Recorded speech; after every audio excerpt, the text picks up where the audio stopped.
Hello, fellow classmates and Dr. Sanchez. My name is Evelyn Cook. I was a change agent in my company in a lapse of more than 2 years. My work was dedicated to find strategies on how to implement organizational changes. I decided to take my MBA in strategic leadership, hoping to gain the knowledge needed of becoming a good change leader. Today, I will be presenting my graduate project as required by Dr. Sanchez in the Organizational Change class at Amberton University. My topic is about the effects of work restructuring on employees' well-being and company performance. The work restructuring was implemented in the QA department where I lead as a quality manager. I hope you find it informative and beneficial. I sincerely look forward to your comments and feedback. The following are the topics that will be covered during this presentation. We have topic overview, industry, company process overview, introduction, hypotheses, methodology used, suggestions, limitations of the study, current state before the change was implemented, interview results, and conclusion. This project is focused mainly on the work restructuring in my organization. Due to confidentiality agreements, I am not able to use the real name of my company. We will just call it Company A. Please allow me to describe briefly regarding our industry. We are can makers. I am the quality manager of one of our plants. We manufacture a 12-ounce aluminum cans. The main raw material in our process is aluminum coil. The can making process. First, the aluminum coil gets feeds into a press and it forms into a cup, as you can see. After that, it goes into three different punches until the can reaches to a height of a 12-ounce silver can. Then the can gets trimmed so it does have an even trim can height. The can then travels into a 6-stage washer to clean. The first 2 stages have hydrofluoric acid as part of the cleaning process. Then it goes through the rest of the rinse stages, then it goes to an oven to dry. The next process is the most critical of them all. It is the printing process. At this point, the cans gets printed and then it travels to the next step, which is the application of inside coating. Then the can goes to a 14-stage necking process to form the neck of the can. The final step is the palletizing of the cans. The final step of the process is the palletizing of our cans. At this point, the empty cans get shipped to the fillers. At the filler's facility, the can gets filled and the lid is attached to it. That is how your soda can is made. De Jong et al. 2016 defined restructuring as an organizational change that is much more significant than commonplace changes. The changes should affect at least a whole organizational sector or an entire company in the forms of, for instance, closure, outsourcing, offshoring, subcontracting, merging, delocalization, internal job mobility, business expansion, or other complex internal reorganizations and job cutting.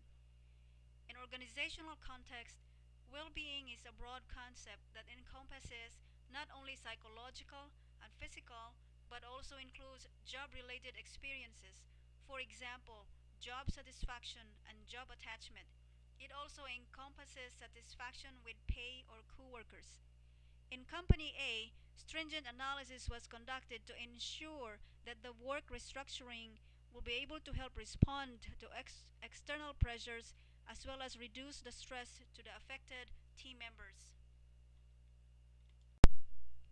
Studies found out that there's a negative association between restructuring and well-being of employees, and it is suggested that job insecurity might play an important role in this association. It is interesting to know if restructuring has a different impact on well-being with or without staff reduction.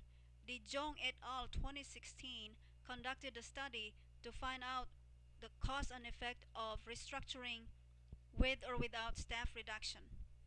The workers' well-being is greatly impacted at the beginning. It is mediated by the increase in workload and the changes in the organization's atmosphere. We studied the impacts of restructuring and found that It creates an overall negative impact. Sometimes we are forced to implement this type of change as a response to the crisis that we have at hand. Based on recent studies, I came out with my hypothesis for this project that if work restructuring is utilized, then it creates a negative impact on employee and company performance. Studies have shown that no matter how careful one implement a restructuring, with or without staff reduction, would still end up in negative impact to employees' well-being. De Jong et al. 2016 formulated three questions on restructuring and its impact on workers' well-being. Their findings show that there is no difference in the impact of restructuring on well-being between restructuring with or without staff reduction. There is also no big difference with regards to workers' well-being, short or long term, after the restructuring has taken place. The changes were mainly negative. Kim Song-un Lee 2013 conducted a study and believed that organizational change influences employees in a number of ways. Change is viewed as a major threat to employees' sense of job control and may create job insecurity and threats to individuals' self-esteem and well-being. Their study results show that there are indeed many change factors as to why organizations have to change their strategic plans influenced by the global market competitions and innovations. The changes are recognized as necessary in order to gain competitive advantages for organizations' survival in the extremely competitive business environment. However, researchers believe that it is important to examine not only the processes and business outcomes, but also the psychological experiences of employees. It is noted that helping employees through the change process is critical to the success of the organization. Failure to do so will lead to frustration, uncertainty, alienation, hampers job security, lowers productivity, and poor management employee relationships. It is important to note that organizational change is a major cause of job-related stress to employees because job roles and positions are changed, causing uncertainty if employees fail to implement the changes. Change is happening from the change agent's perspective. Change agents are worried about the pace and scale of change that is happening in organizations. If we are not fast enough, we will get behind. Organizations shall pay attention and provide full support to the change agents who take their job as not just a job, but they put their passion and dedication to make a difference. As a change agent myself, I personally feel that I can contribute towards sustainability. Although sometimes it is hard to find solutions, even though we presented the data, we still don't get the buy-in from corporate management. It is a challenge. Our customers demand perfect quality for their products while paying the same cost. Due to this reality from our environmental pressures, we are forced to challenge our current set of operations. Are we checking the quality at every process? Are our products manufactured to the highest level of quality? After losing one customer, we decided to react to this crisis. We looked at the QA department processes that leads to restructuring of the inspector's tasks. Company A has been receiving a lot of customer complaints year to year, as you can see in the graph. This was one of the internal pressures why the need for change was necessary. The plant was at equilibrium state for years. It needed a change event to disturb the mindset of employees. The standard of quality years ago is no longer the standard that exists today. Customers are becoming more stringent in their product quality. Before launching a change, it is important for a change leader to investigate the reasons why a change is needed. This is part of what we learned from the class. It is important to share all the change information as much as possible to the affected team members. The graph shows that there was an increase in our customer complaints from 2013 to 2016. In 2015, the quality manager has a different style of reporting customer complaints. The reported number might be skewed. In June of 2016 is when I took over the position. Due to an increased trend in the customer complaints, I decided to present the current state with the management and started working on a change strategy within the quality department. I strategically planned to put a permanent QA at our final inspection, hoping that it will help reduce the complaints from the customers. Internal pressures continued. The plant also struggles to meet the cans per minute goal year after year.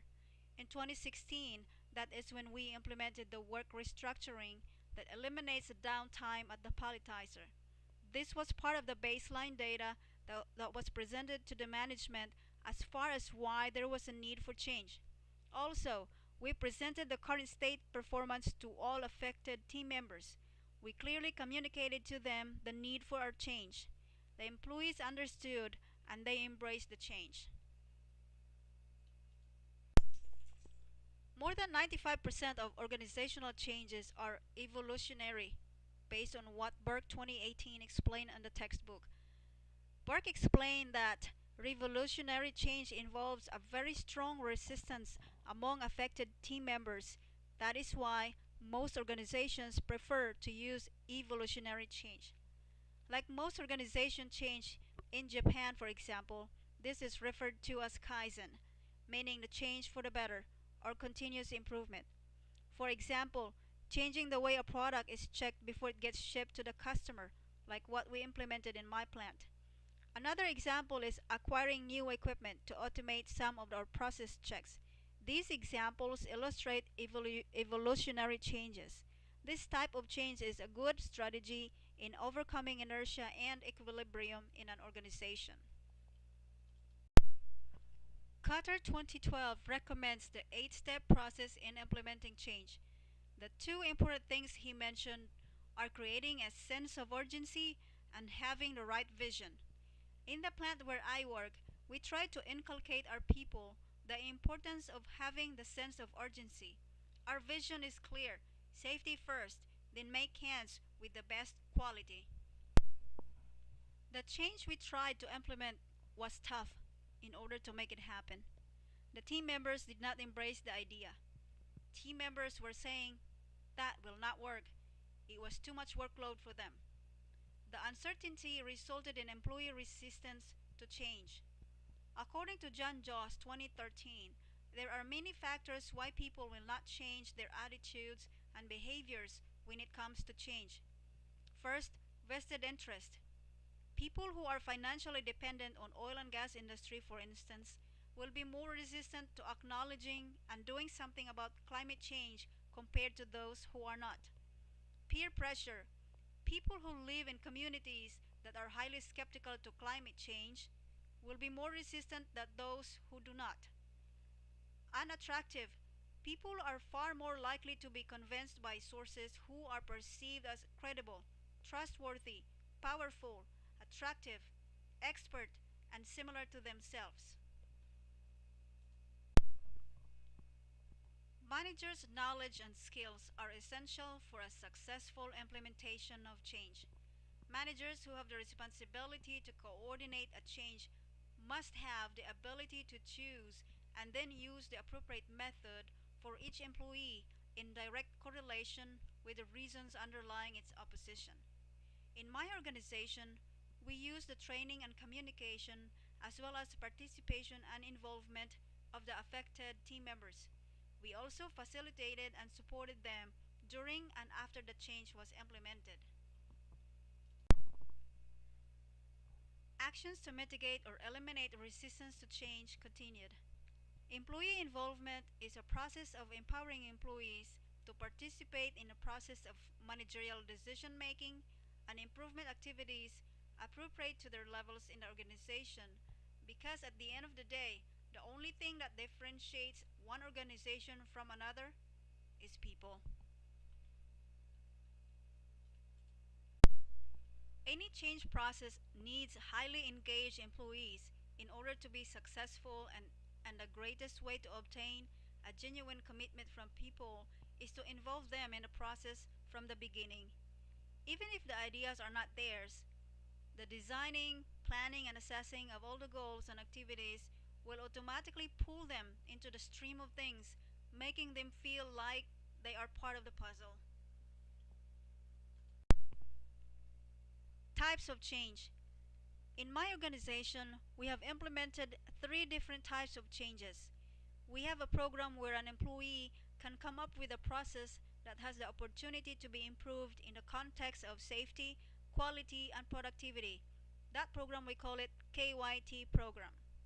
We also have a planned changes in the form of Kaizen events.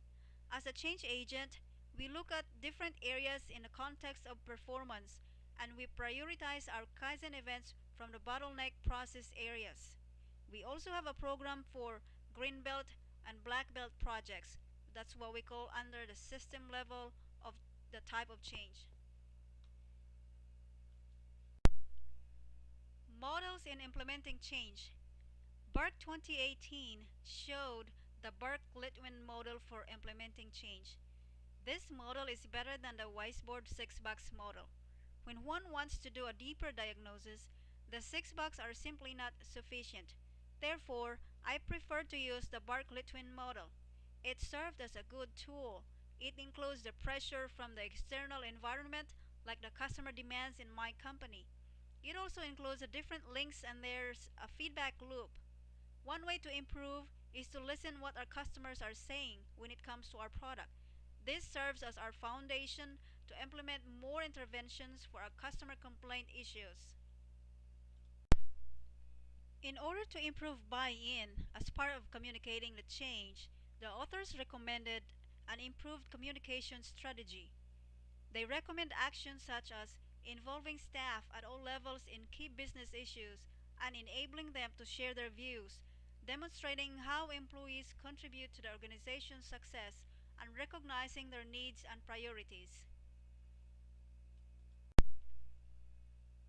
Part of communicating the change in my project, the time study or the current state was needed. It captures the baseline as far as the workload of the quality inspectors. Instead of having two QAs, quality inspectors, doing all the testing, we decided to change it. We put one QA to do the checks using different machines at different stages of the process. The other QA was stationed to just do final inspection of every pallet of products that we make.